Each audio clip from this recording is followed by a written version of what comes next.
Dear guests, welcome to Tallinn, 10th time for CyCon, and I'm very happy to speak here, and of course I also feel a little bit nervous because all this legacy comes down from President Toomas Hendrik Ilves, the former president of Estonia, who has made it possible for the whole world to understand that this Woodstock place for cyber is Tallinn. So please applaud President Toomas Hendrik Ilves here in the front line.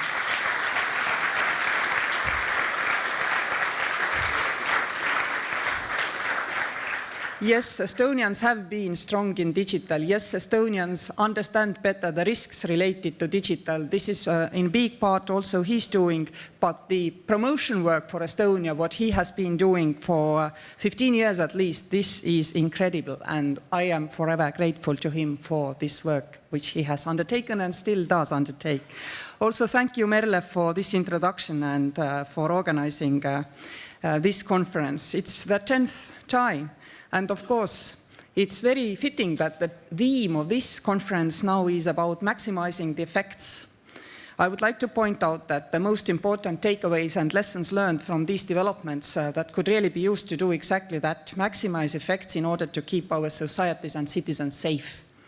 What has changed globally since last year when we gathered is the awareness. I think the awareness level of cyber-related risks is much greater today than it was a year ago. Yes, it was openly spoken about cyber risks, cyber attacks, attacks on systems, Ukraine, also US has attributed the attacks to Russia. Other countries have done so, but this year brought cyber risks close to normal people. They started to understand that a new set of natural laws, if you wish, have been created by evolvement of the technology sphere. People normally know without, well, we don't know when we learn it, but we all know that if you jump out of the window, then you fall down. But for some reason, people did not realize that if you're out in the internet, then you're visible. Now they understand it much better. And of course, numerous efforts have been made to make companies and governments responsible to protect people in the cyber. Alas, this is not possible. It will come down to individual action, individual level of cyber hygiene, how safe you are in the internet, how you are able to choose what is visible about you, how you are able to also understand that because some parts of you, your character, your interests is visible in cybersphere, then the bubble will be created around you, which will make sure, again, a new natural law, you will not see the opposing opinions. People just need to learn these new natural laws in tech sphere. And you know, this is also a great opportunity for all of us who are dealing every day with the cyber risks. Because now suddenly everybody is eager to learn. And I think I also talked last year about the spillover effects to civil society from the work which has been done in cyber defense community to guarantee better cyber hygiene. Now is your time to jump. Now is your time to also make sure that the general benefits for all society will be maximized and that people will be able to benefit from what has been learned in cyber defense also in guaranteeing personal cyber hygiene at the highest possible level. Last year, for Estonia, it was an interesting year, and we expected that we will have a very difficult cyber year as well, because we were the EU Council presidency, and what better than to demonstrate that the digital state Estonia is not functional when it matters the most, when the EU councils gather in Estonia, when all EU visitors come here. In fact, we didn't face many incidents at all. We had some capacity issues instead with our own Wi-Fi, but that was a self-inflicted wound. These things also happen. We also had the NATO's enhanced forward presence arriving in Estonia. Again, we predicted that we will have cyber conventional attacks and also hybrid attacks, STRATCOM attacks against this NATO's very visible international presence in the Baltic states. There was only one case in Lithuania, which was very quickly solved by Lithuanian authorities. I really would like to applaud them for that in less than an hour they were able to well, call the bluff and explain to the whole world that nothing had actually happened, that this was false news. Which again also shows that the whole world has become a little bit more resilient. It is possible to send the truth after the false statements, and it is starting to have an effect. I think if we look 3 years back, 4 years back, it would have been much more hard to do. So some positive developments as well. Of course, we don't know that what was the reason why we didn't come under heavy attacks last year. Maybe there was a capacity issue. Maybe our adversaries were busy somewhere else. We don't know, but maybe it was because we are quite resilient, because after all, we have worked a lot in these matters. On the other hand, we had a really interesting crisis last year here in Estonia relating to our digital state, but it had nothing to do with attack. It had something to do with the fact that nobody who is using technology controls the whole production chain of this technology. As a small state, of course, we don't control practically any part of the production chain of this technology. And when 1 billion chips were withdrawn from the market by a chip maker, it appeared that more than 700,000 of them actually were Estonian ID card chips. The rest of the chips worked in some other digital environments, in some other digital states on people's ID cards, but the majority were simply door cards, etc.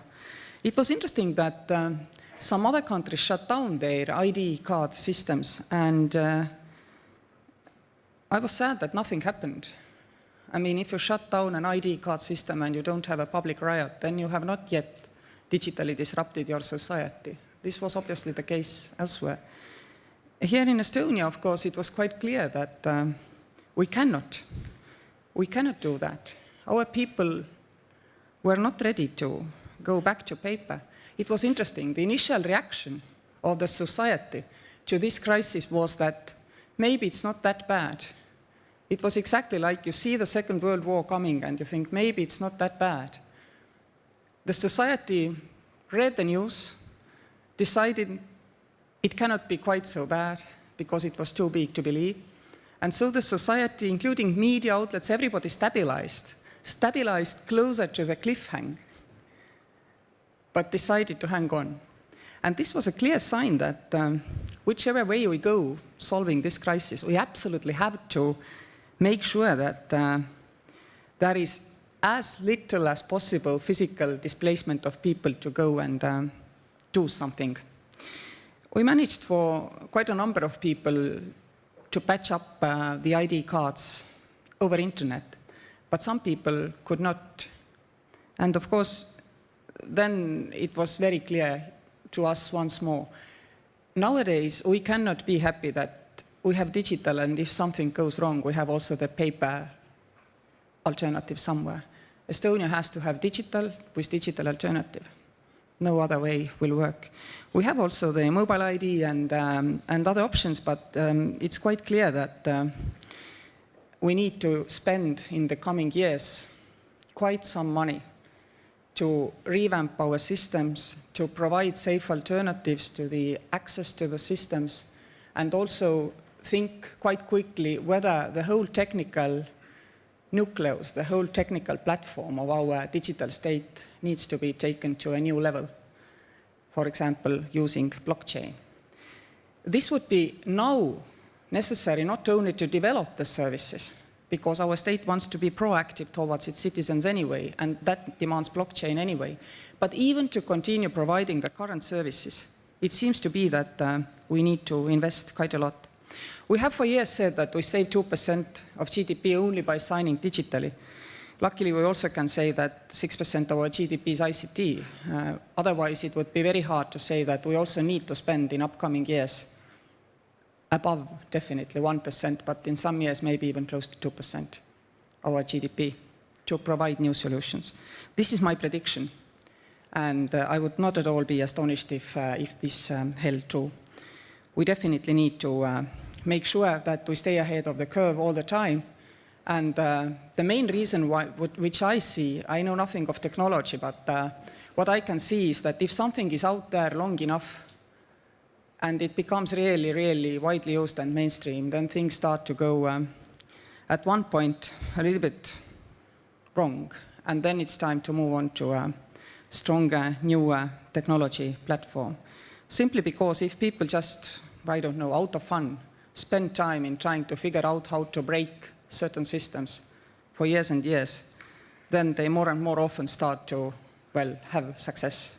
This is just a feeling, and I think we need to make sure that this will not endanger the e-governance model of Estonia. Dear listeners, if we turn to the events that have shaped the cyber conflict environment internationally, then last year we already talked here about the WannaCry attack that had just wiped across the globe and brought considerable impact with it.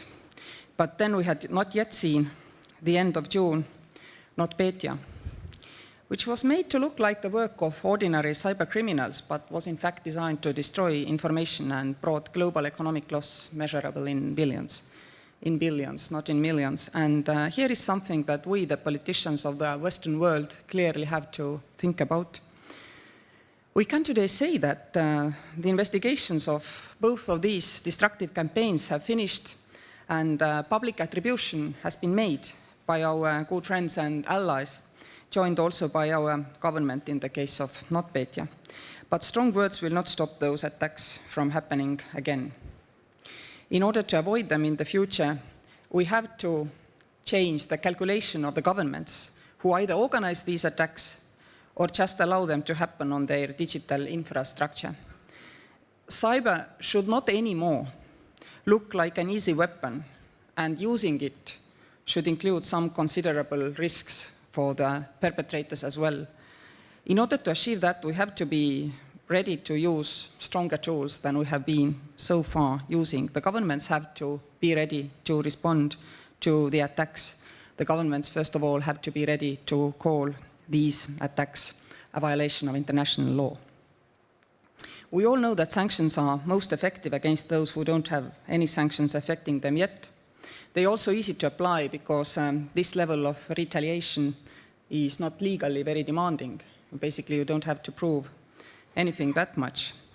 There is no need to prove physical damages at the level which could be seriously crippling and thus allowing for stronger countermeasures. Therefore, we should not overlook the possibility to use political and economic responses, but then they really have to be such that they have a deterring effect.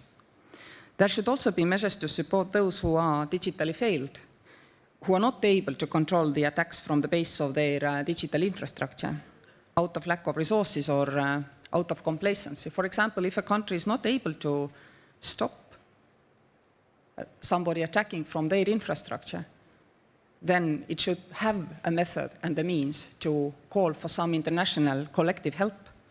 And this help should also have clear limits of what can be done and cannot be done on that infrastructure from where others are trying to help to stop the campaign. If Western world would make it clear, by example, to third states that allowing cyber campaigns to happen via their digital infrastructure could bring sanctions, at least distrust, we could bring much more order into cyberspace. Attribution of cyber attacks and campaigns, this may be technically challenging, but it's now proven that it's actually quite possible. It's not impossible. And therefore, we must make it quite sure that our international consensus has a way and means on how to react. We know that every time we attribute something, people will demand proof. But in cyber world, like in any other international law cases, you don't need to disclose fully the proof. Attribution can be done safely, explained to partners and allies, bringing us all together to make stronger retaliation. Without that, cyber remains the tool which is free for all to use the way they want. Talking about maximizing effects, then during our EU Council presidency, 28 member states agreed to guidelines on how should those political and economic responses to malicious cyber activities be carried out. And as the bureaucratic work is done, then of course we as politicians will now have to do the political work and be ready for the political and diplomatic response of EU if any government decides to use cyber attacks against us. And here I am again quite happy that in April, foreign ministers of EU were able to take the first step to such direction by adopting the Council conclusions on malicious cyber activities. All this talk about EU's measures is backed up by NATO's decision that Article 5 applies to cyber attacks as well, that cyber has turned into a fourth domain of operations and the policy of strategic ambiguity in regards to the means and ways of response. Because by the end of the day, this is why EU and NATO were set up in the first place, to maximize the effects of their member states, now also in the cyber domain. Finally, I would like to touch upon some of the relevant changes over the last year in regards to the age-old attribution issue. It is true that attributing cyber incidents to states will not be also in the future an easy task.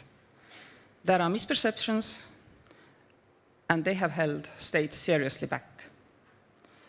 While the paralyzing effects have been overcome, I'm quite sure that states will now be braver in their action.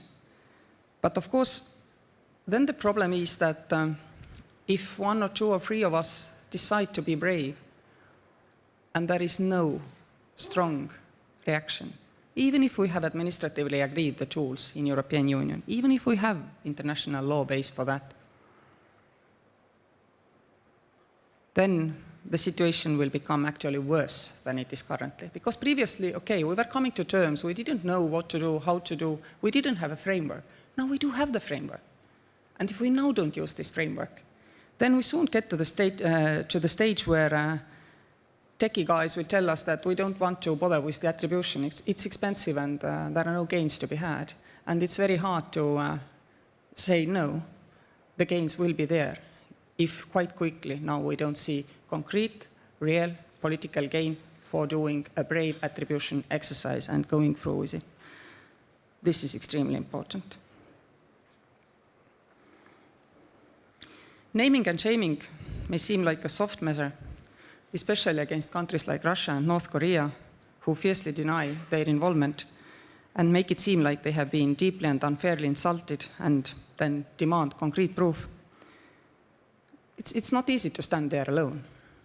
You have to have very quick reaction, very quick support to the speed which we saw also when Europe and the world and NATO was reacting to the Salisbury incident in UK.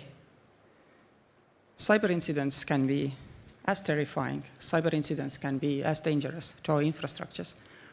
And if they yet now aren't so, then they would become so if we let them to continue without much stronger and clearer retaliation measures.